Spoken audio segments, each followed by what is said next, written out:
Welcome back, listeners, to another deep dive. Today we're stepping into a realm cloaked in mystique, a place whispered about in ancient texts and reimagined in modern tales. We're talking about Shambhala. Ah, Shambhala. Such an evocative name, isn't it? It seems to hold the promise of something extraordinary, something hidden just beyond our reach. Exactly. And our guide for this deep dive is none other than Wikipedia. Now, before you click away thinking it'll be a dry read, trust me, this is Wikipedia with a twist.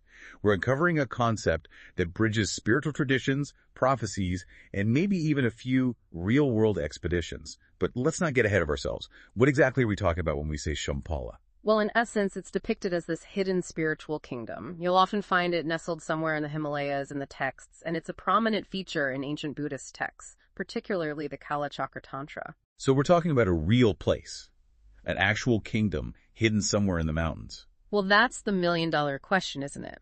Its exact location remains a mystery.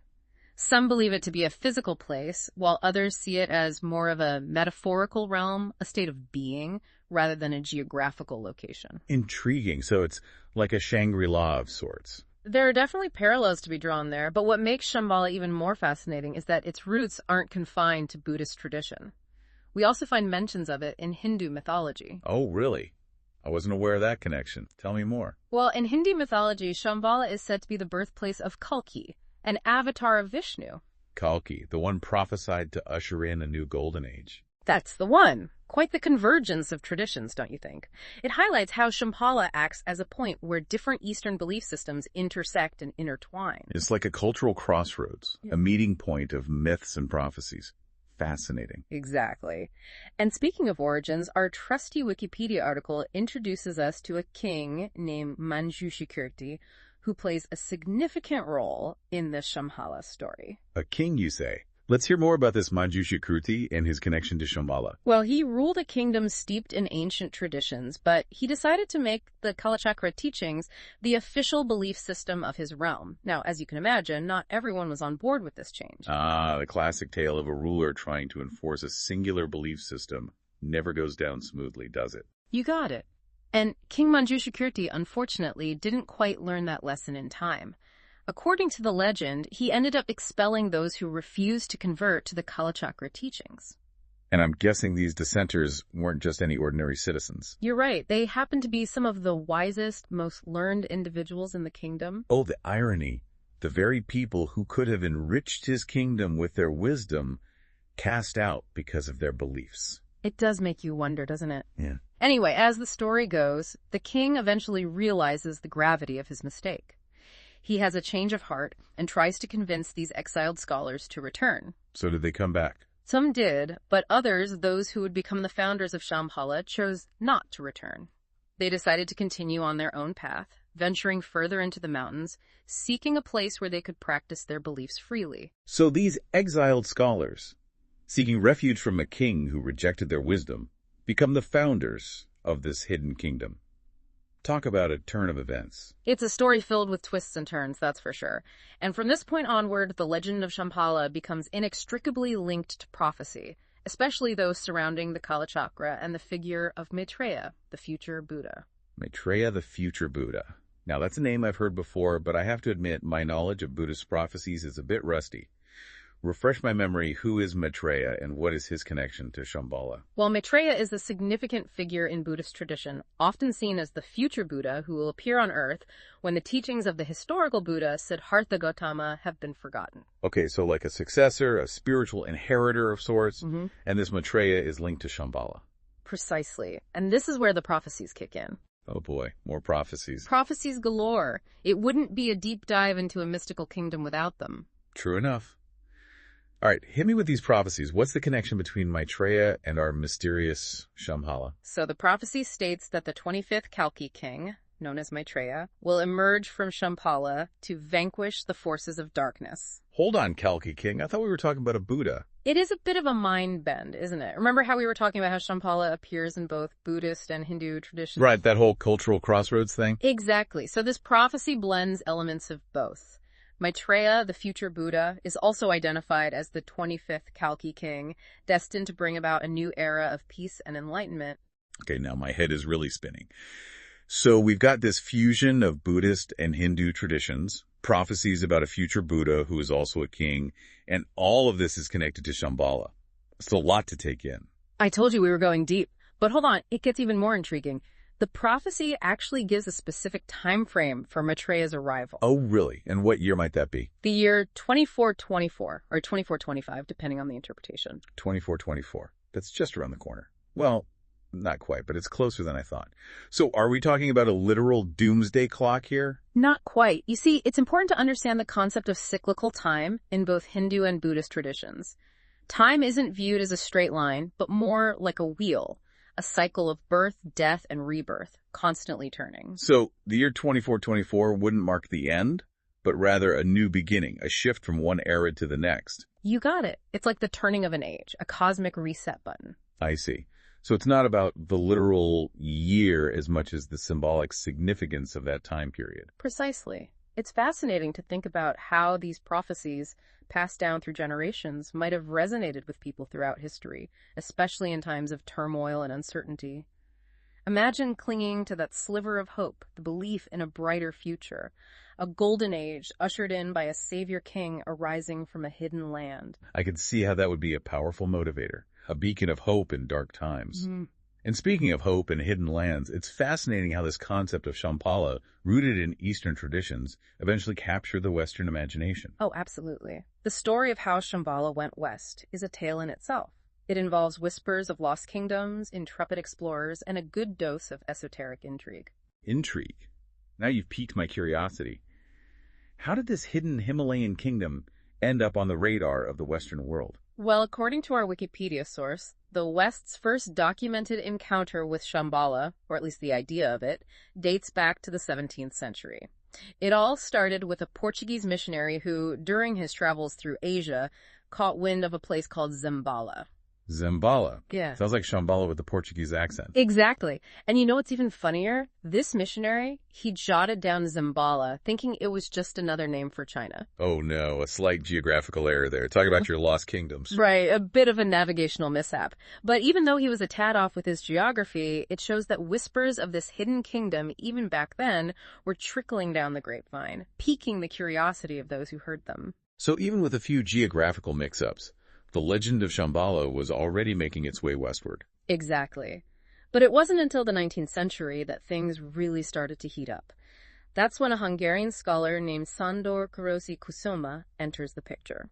He's credited as one of the first Western scholars to truly delve into Tibetan Buddhist texts and bring this idea of Shambhala to a wider audience. Ah, so he's the one who brought Shambhala into the scholarly spotlight in the West. You could say that. He described Shambhala as this fabulous country in the north, further fueling the mystery and allure surrounding it. A fabulous country in the north. That's a tantalizing description. Right. It's like something straight out of an adventure novel. But it was in the late 19th and early 20th centuries that Shambhala took on a whole new dimension in the West, thanks in part to the emergence of Theosophy. Theosophy. That rings a bell. It was this spiritual movement that gained quite a following in the late 19th century. It drew from Eastern mystical traditions, Western esotericism, philosophical ideas, kind of a melting pot of spiritual thought. A melting pot, you say? Sounds intriguing, but maybe a tad complicated. It definitely had its complexities. But within this mix, the concept of Shambhala found fertile ground. So how did Shambhala fit into the whole theosophy thing? Well, Helena Blavatsky, one of the co-founders of the Theosophical Society, was particularly drawn to the Shambhala myth. She believed that a hidden brotherhood of spiritual masters, known as the Mahatmas, resided there, guiding the evolution of humanity from behind the scenes. Okay, so we've got secret societies now. Well, not exactly secret, but certainly hidden. Right, hidden masters guiding humanity. I can see how that would appeal to the theosophists. Absolutely. This idea of a hidden brotherhood, working for the betterment of humanity, resonated deeply with many within the Theosophical movement and beyond. It captured that desire for a guiding hand in a world that often felt chaotic and directionless. So Shambhala goes from hidden kingdom to the secret headquarters of these spiritual guides. In a way, yes. Within the context of theosophy, it took on a more symbolic meaning. It represented a source of ancient wisdom, spiritual enlightenment, a place from which spiritual forces were influencing the course of human evolution. That's quite a shift from the physical realm to the symbolic. And I guess that's how myths and legends evolve, don't they? Yeah. Exactly. They adapt to the times, reflecting our changing beliefs and aspirations. And as the 20th century dawned, Shambhala wasn't just inspiring philosophical musings and esoteric teachings, it sparked a wave of real-world expeditions. People were determined to find this hidden land. It did indeed. People were captivated by the idea, driven by this yearning to discover this hidden paradise for themselves. And some of them were pretty serious about finding it too, right? Weren't there actual expeditions launched to try and locate this mythical Shambhala? Absolutely. People weren't just content with reading about it. They wanted to experience it firsthand. It's like something out of an Indiana Jones movie. So who were some of these intrepid explorers who set out in search of Shambhala? Well, one of the most notable would be Nicholas Roerich, a Russian painter, writer, and spiritual seeker. He was utterly convinced that Shambhala held the key to world peace, to a more harmonious existence. World peace, that's a pretty lofty goal. He was a man of grand visions, that's for sure. In the 1920s, he actually led an expedition through the Himalayas, hoping to catch a glimpse of this hidden kingdom. Wow, talk about dedication. So did he ever find it? Well, let's just say his expeditions, while filled with adventure and breathtaking scenery, didn't exactly end with him uncovering the gates of Shambhala. I guess some mysteries are meant to remain unsolved. Perhaps. But even though these expeditions might not have pinpointed Shambhala on a map, they speak volumes about its hold on the human imagination.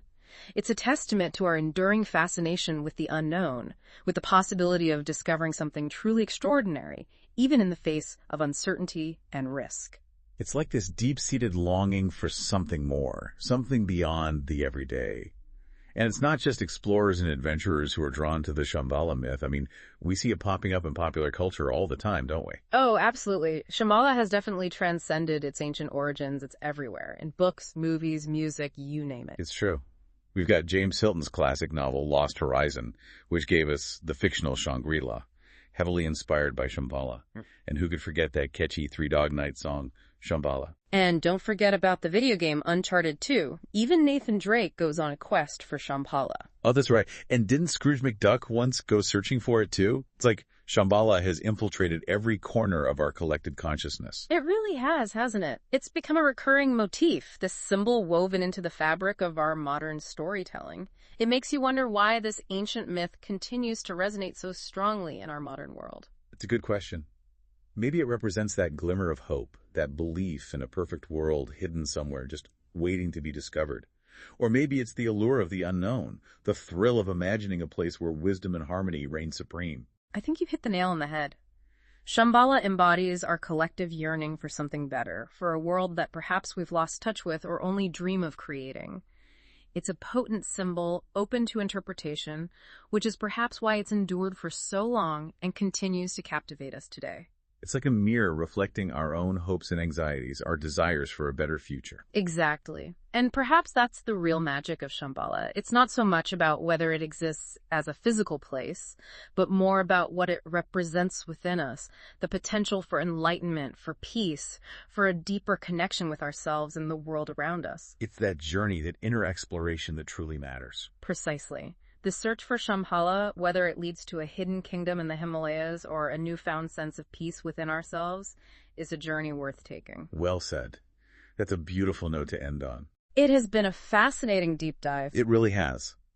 Shambhala, with its blend of ancient wisdom, mystical prophecies, and modern interpretations, reminds us of the power of stories, of the enduring human need to seek meaning and connection in a world that often feels fragmented and uncertain. Absolutely.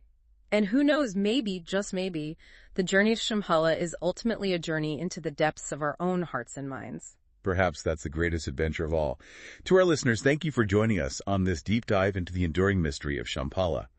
We hope this has sparked your curiosity and inspired you to embark on your own explorations, whether they be into the pages of a book, the landscapes of our world, or the uncharted territories within. Until next time, keep exploring, keep questioning, and keep seeking your own Shambhala.